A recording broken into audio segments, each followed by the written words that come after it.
ایک دفعہ کا ذکر ہے، ایک دور دراز وادی میں ایک حسین جنگل تھا جسے پریوں کا جنگل کہا جاتا تھا۔ وہاں ہر طرف رنگ برنگے پھول، چمکتی ہوئی جھیلیں اور خوشبودار ہوا چلتی تھی۔ رات کے وقت پورا جنگل جگمگا اٹھتا کیونکہ درختوں کے پتوں پر چمکدار شبنم کے قطرے ستاروں کی طرح جھلملاتے تھے۔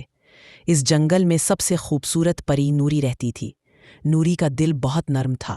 وہ روز صبح سورج نکلنے سے پہلے پھولوں کو جگاتی، پرندوں کے گھونسلوں میں خوشبو والے دانے رکھتی اور چھوٹی تتلیوں کے ساتھ کھیلتی۔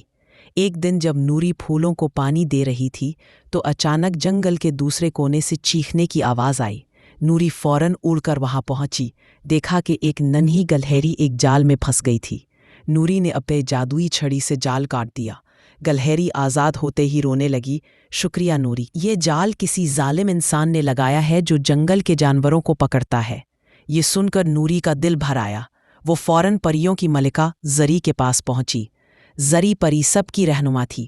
اس کے بال سنہری اور پر نیلے نیلے تھے۔ نوری نے ساری بات سنائی۔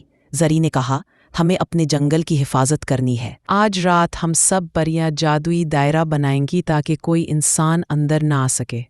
رات ہوئی، چاند اپنی پوری روشنی سے چمک رہا تھا۔ ساری پریاں جھیل کے کنارے جمع ہوئیں۔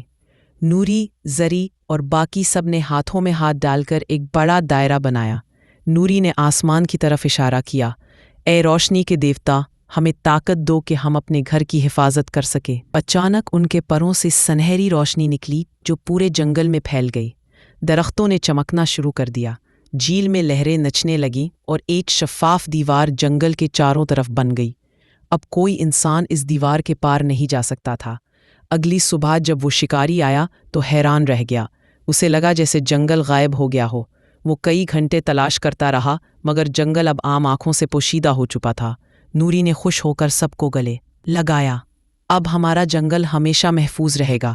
سب پریوں نے خوشی میں رقص کیا، پھولوں نے خوشبو بکھیر دی اور پرندے خوشی کے گیت گانے لگے۔ تب سے آج تک پریوں کا جنگل دنیا کے آنکھوں سے پوشیدہ ہے۔ کہتے ہیں اگر کوئی دل سے نیک ہو اور قدرت سے محبت کرے تو ایک دن اسے جنگل کی وہ پر دکھائی دے سکتی ہے۔